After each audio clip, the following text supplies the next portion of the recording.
okay, maybe we can get this proper validation with our audience. Very, very minimalistic approach in processes. Like, Yeah. yeah, we need just a chat. It should be alive. So you built so much. If there were some tips you would want to give to founders or new product developers who are coming out and thinking about trying to develop something, what would be three tips that you would like to give them? But startup is about forgetting that you know something. Okay, because somebody who starts small might not see a lot of views on their videos or not a lot of Mhm. subscribers. So how to keep the motivation going for them? Welcome everyone to another episode of Your Lab Central. Today I have with me Alexander. So Alexander, would you like to tell our audience why they should be excited about our conversation today? Oh, I hope they will be excited a lot. So my name is Alexander, and I'm a co-founder and CEO of a startup tTravel Me. Also, I'm a business coach with 12 years of experience. So I've been in large corporation and startups, organizing processes, um, building teams, building high performance teams actually. So like our conversation should be pretty good because not only a startup was built, through full scale invasion, and we got through a lot of crises, but also I've seen, and European and American startups from within and help them, to build like proper processes. Mhm. So let's just start with your startup as to where did you begin? How did it start? What clicked? Yeah, sure. It's actually started like quite funny on the kitchen of my another co-founder. So we were thinking about like what to do with our audience on a YouTube channel because both of us we were travel influencers, like travel vloggers, and we received a lot of questions like where to go, how to go, like what's the budget, how to spend money properly, how to spend your time properly, and like how to get meaningful adventure like while you have this small amount of your vacation. And at the time I had like through two hackathons that we won with other people. We were winning with our other people, and it's like I wanted to build this technical solution actually. Like it's a common mistake of technical people to build technical solution without proper validation with the market. But no, we decided, okay, maybe we can get this proper validation with our audience, and we built a forum. We started to interview our peers, our audience, asking like will you pay for this? Right. Somehow, if it will be a PDF file, will you pay for this? If it will be a mobile solution, if it will be like web solution, are you willing to pay? And they were saying, yeah, yeah, okay, why not? Why not? So we decided to build an MVP that like Yeah. it was a web responsive kind of application like that wasn't mobile at all, but imitate the mobile application. So first design draft I made by myself and was like very bad. It was very bad, but we got first sales from that and decided why not to go this like Yeah. this road. So yeah, why not to pick this road for us? I guess that's the story of every homegrown or bootstrapped startup, right? You start at home, you have a sudden idea and say, let's just try it out, see if we can do something about it. Because you Yeah, yeah. see the problem, right? That kind of thing.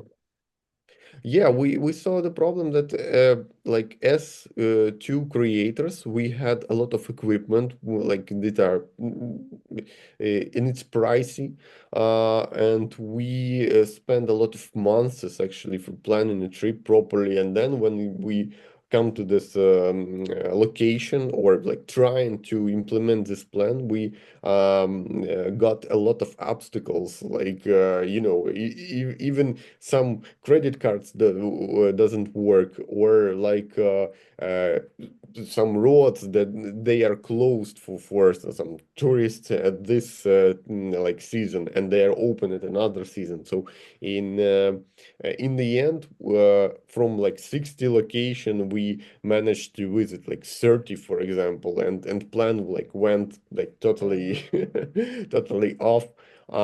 So for us, it was a chance to actually monetize this experience because we invested a lot, and then we're like, well, why should we give it away for free?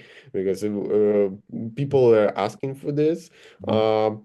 Why not? So yeah, as the creators, we just distinguish two people or two kind of user or two customers, I would say. It's like creators, people who invest in user-generated content. They do it, and active travelers that want to spend less time and save some budget for trips. Yeah, so now we're balancing between those two. Now, when you say that you built an MVP, is was there something to do with agile? Because you're talking tech and we're talking about an MVP and Oh there's yeah, improvement. Uh, you talk about agile a lot, is it? yes, So that's for sure. That's for sure because uh, like at the point I was already like working as an agile coach, and I knew that we cannot afford spend a lot of time and money to invest in something that doesn't work, for example, or doesn't bring a lot of value for our customers. So like my first team, I've gathered two co-founders actually. First, Artem, and then we brought up a CTO, one or like another person who we like we were just knowing each other from hackathons, and I knew that we can build something that can be like, sold in the end. So we gathered a small team.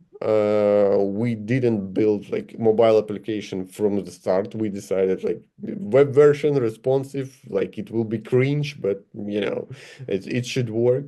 And very minimalistic approach in processes. Like, yeah. yeah, we need just a chat. It should be alive.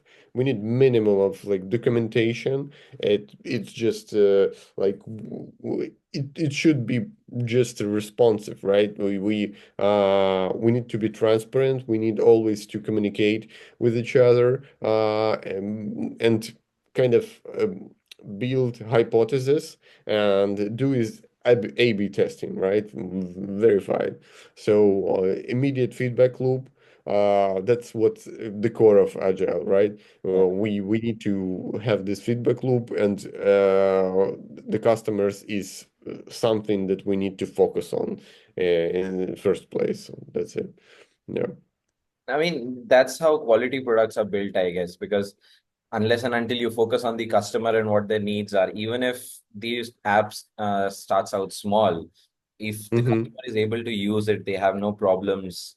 Doesn't matter if it looks cringe. The customer is using it, they're happy with it, right? Yeah, yeah, I saw a lot of products that it looks like. For example, if you check some corporations like Oracle, for example, you see the products what they built, and sometimes you have blood from your eyes, but it works for very specific problem.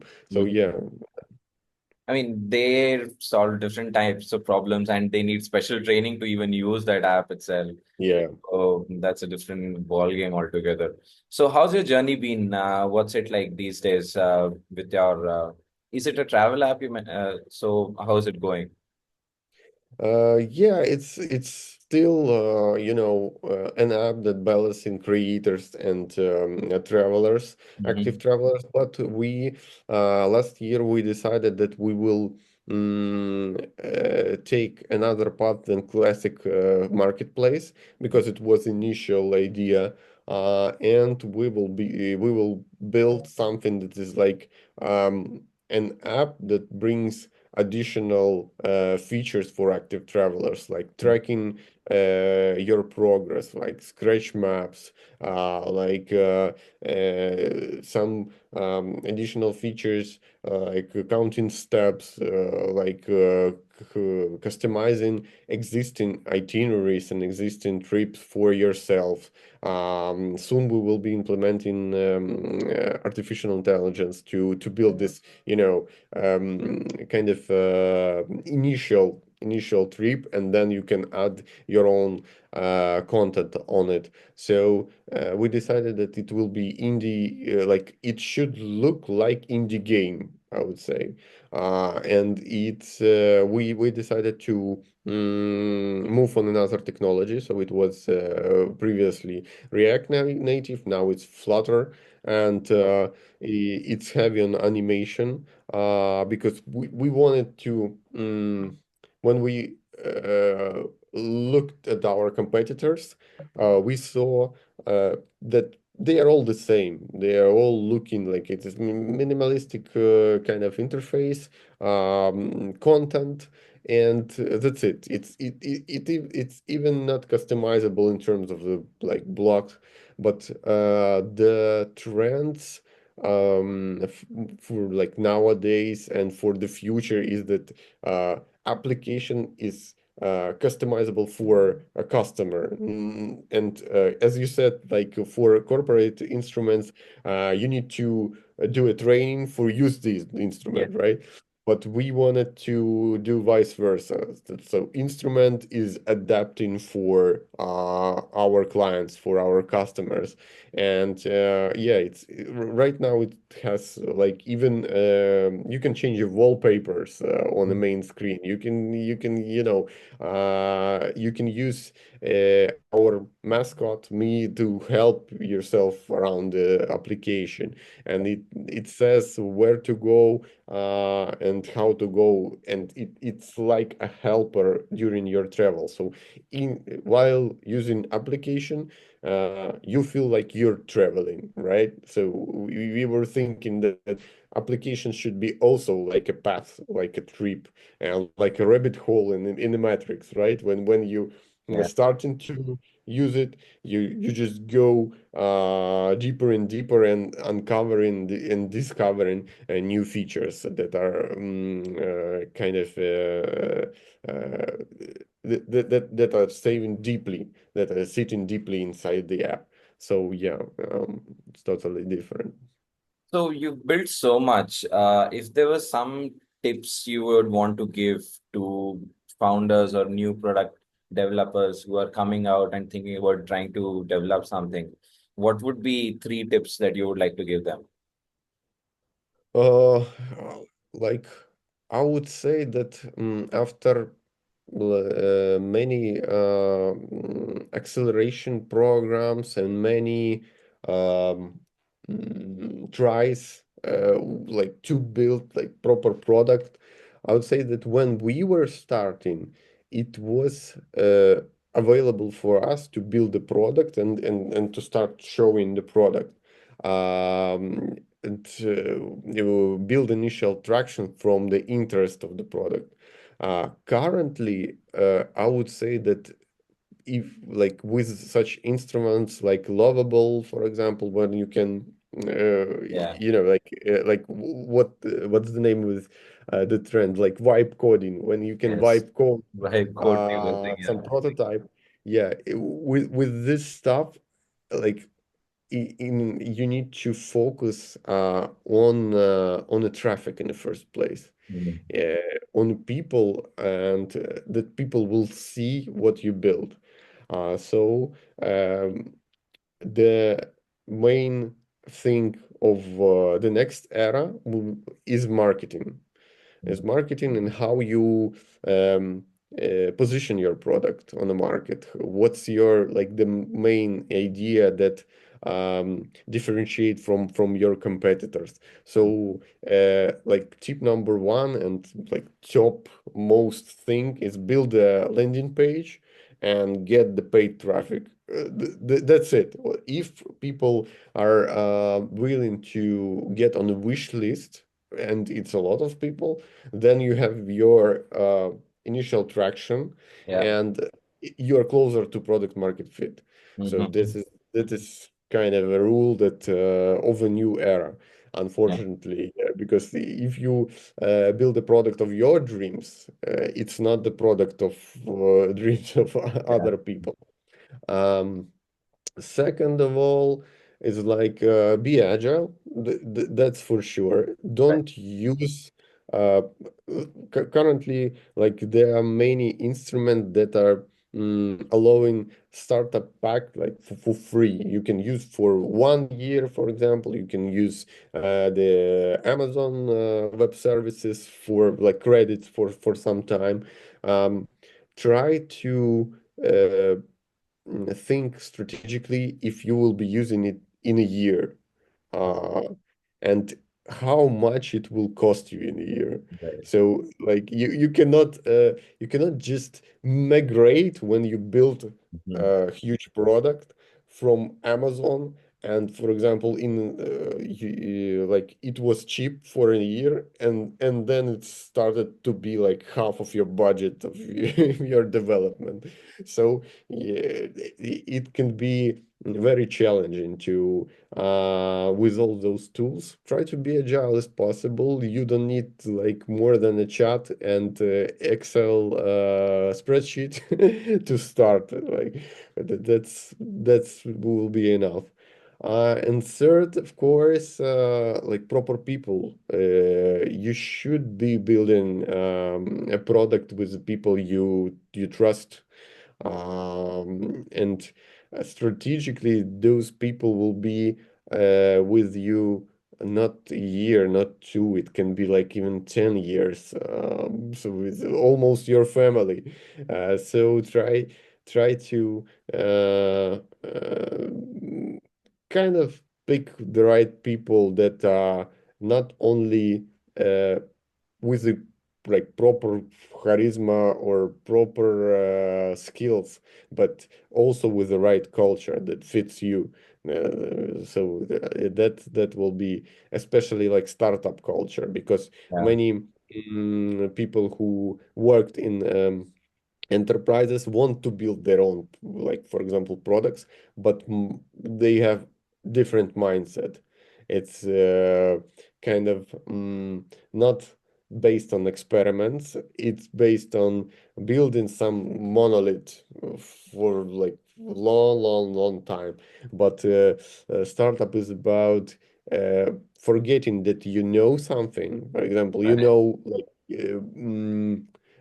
some language to code, and then use this spreadsheet to like we would just show it to our customer, the spreadsheet or type form properly customized. And that's it, and we shouldn't build anything else so to validate our hypothesis. So yeah, I guess proper people with a proper mindset. Yeah. Now you started with LinkedIn. Okay. So I want to know how have you leveraged LinkedIn personally or for your company? Mhm. I would say that for the company, it's the main source of updates. We have our open newsletter that is built on Substack, and we are sharing our like updates for investors and potential partners. But still, like current situation is that many people just use it as a news line, right? Yeah. And many updates uh, about like what is what's with tTravel, what's happening with the founders, like which conferences we are attending, our like Right. main milestones. It's still in LinkedIn, and people are actively looking on LinkedIn. I can say for sure, in Ukraine situation is like that, and like maybe Baltic countries, like European. I don't know for sure, like if for the States, because maybe Twitter is or X, right, is a competitor. But for sure, Europe and Ukraine is about LinkedIn, like looking on it very, very closely. And if my personal brand, it's even better, works better because I have my own newsletter. I'm sharing some insights about how to build business, how to leverage proper techniques, some techniques like for team buildings, for increasing performance of your organization, and uh, maybe even sell some books. For example, I'm writing a book that's called Systemic Adaptiveness, and very soon I will have some advertisement company, and I'm planning to do this on LinkedIn, but because it's like amount of um, followers are Mhm. it's like organically growing. It's Okay. just growing organically. So yeah. So what's keeping your audience engaged? I mean, you have so many people, you put out lots of different types of content. What's keeping your audience engaged? How is it working out? I would say that it works like in different in other social media, a balance of like expert content that I'm actually saying or telling something valuable that have a response in the minds of people, but also showing that I'm like a real human. So some photos from events, even there was a situation when I um, like I went to heal my back a bit because like after all hours of sitting, yeah, it started to hurt, and I went to some physical center, and I was showing that yeah, I'm a real human, and I'm doing exercise, to heal my back, and people were like, "Whoa, amazing!" It's like we have the same problem. So it's just a feedback that I would say that is based on real human interactions and real human problems. So yeah, and it works for everybody, I would say. Now, let's go back a little because you also mentioned that you were also personally a content creator. Yeah. You still are. So, someone starting out as a content creator, okay, what are the things they should be keeping a tab on? Okay, because somebody who starts small might not see a lot of views on their videos or not a lot of Mhm. subscribers. So, how to keep the motivation going for them? Mm, the first thing is about, I would say, uh, understanding that it's a long run. Okay, So for example, we mm, had a campaign when tTravel was launched in 2021.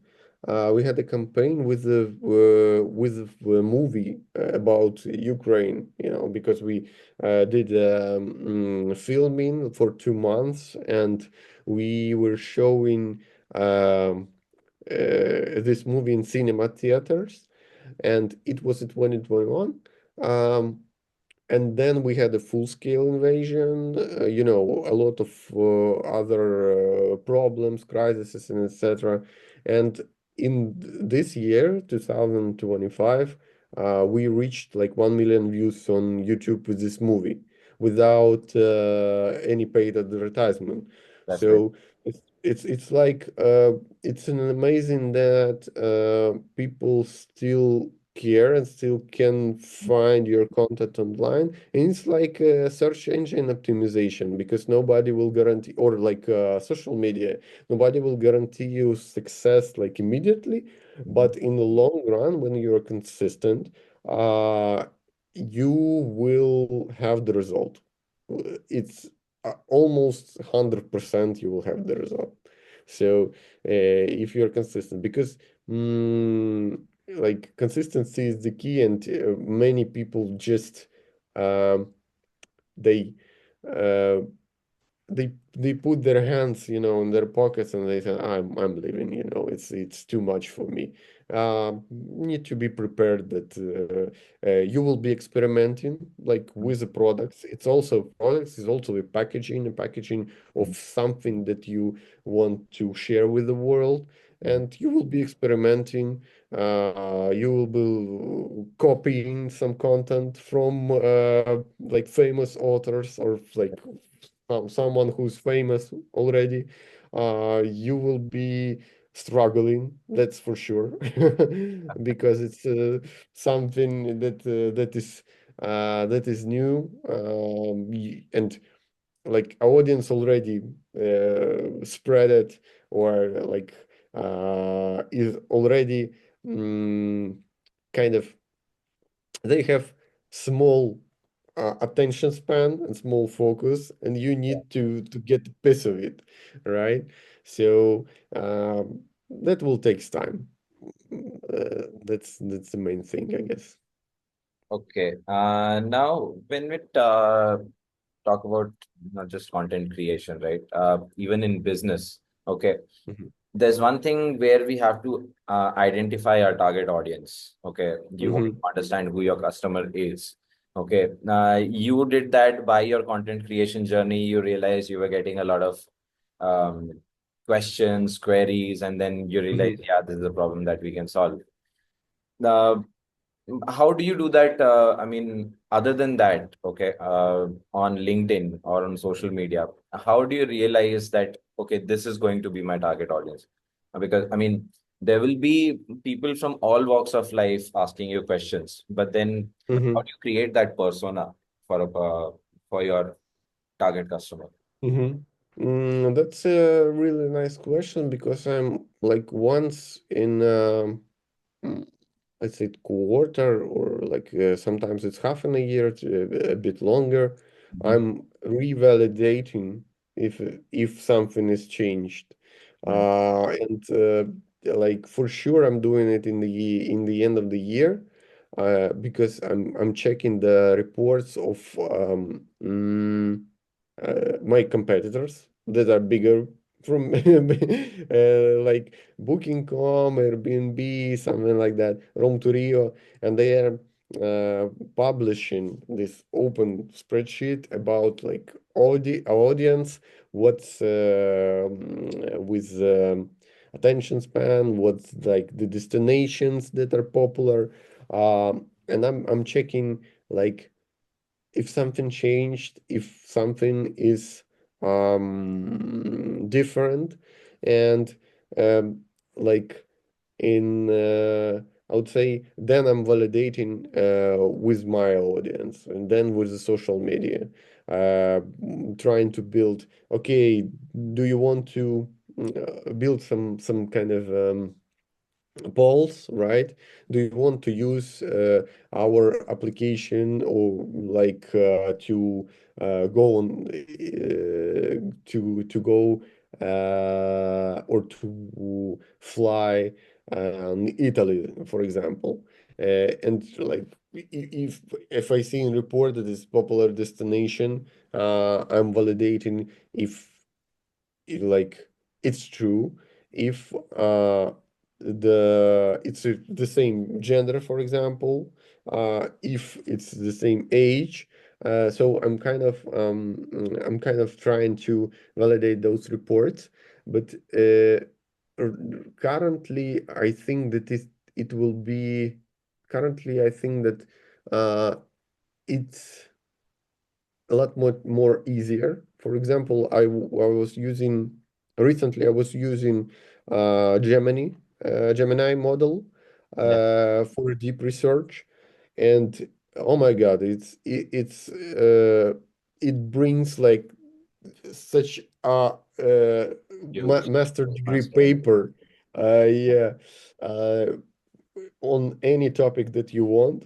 And if you just put in it like research LinkedIn, Mhm. uh, and compare audience, or I want to like I want to build some A/B test for this particular audience. How should I do that? Man, it's like it does amazing job because like for us, it was taking for like 3 months, for example, to build this process and to validate, to build proper interviews, Yeah. to do those interviews. Now it's just it does it like 5 minutes, 7 minutes, Mhm. and that's it. So I think people should look in it deeply, yeah, and use some new models. Yeah, I mean, Gemini and the newer AI models that are coming out, I mean, they have some amazing responses, and the Yeah, if you have the proper prompts to help them out, I mean, get the questions out of them, so the answers are flowing through like water. So yeah. Then yeah, go ahead, please. Sorry. yeah, yeah, no worries. Then you always can check it out with your Uh, audience. You always can ask your audience with like just a simple message like, "Hey, I was using this model and it says that my audience, for example, is more interested in this topic. mhm. Could you validate? Could you say that it's right or wrong? Come Okay. on, guys." So and they will tell you. That's it. So you will just kind Yeah. of validate. Thank you so much, Alexander, for joining me in. It was great having this agile tech startup and everything that we talked about. Um, Yeah.